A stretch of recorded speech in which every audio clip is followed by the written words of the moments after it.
The West African nation of Niger is dealing with a military coup of the civilian administration. Soldiers in Niger said that they have removed President Mohamed Bazoum from power after armed troops earlier blockaded the presidential palace in Niamey, the capital in one of the world's most unstable nations. Late last night, a group of soldiers appeared on the West African country's national television a few hours after the president had been detained to announce the military coup. This is the fifth coup in West Africa in the past 4 years. Bazoum, who was democratically elected in 2021, is a close ally of France.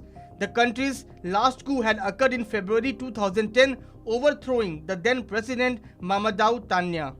Reading from a statement, Colonel Amadou Abdramen, seated and flanked by 9 other officers wearing fatigues, said that the defense and security forces had decided to put an end to the regime that due to the deteriorating security situation and bad governance. The rebels cited the worsening security situation and poor governance as the reason for this coup. Also among the reasons for the coup is the planned dismissal of the commander of the guard. He said that the country's borders have been closed, all institutions of the republic suspended, and also announced a national curfew.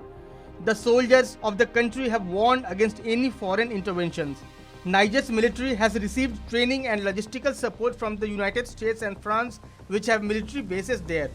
The soldiers, including members of the Presidential Guard of Bazoum, were earlier said to be engaged in negotiations with the president, who was described as safe and well, although his location was unclear.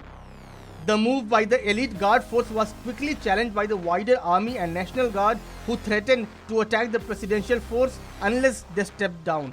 Lying in the heart of the Sahel region, Niger is 2/3 desert and persistently ranks near to or at the bottom of the UN's HDI.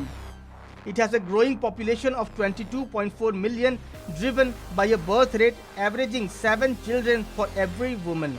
The country is struggling with 2 jihadist campaigns, one in the southwest which swept in from neighboring Mali in 2015, and the other in the southeast involving jihadists based in northeastern Nigeria.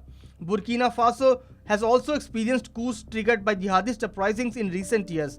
In all these countries, the new military leaders have fallen out with France, the former colonial power which also formerly ruled Niger. In neighboring Mali, heavily armed Russian Wagner mercenaries are helping the military regime to fight jihadist insurgents. Niger's unrest comes on top of existing Western anxiety about Wagner operations and the Sahel region's instability. Subscribe to Oneindia channel and never miss an update.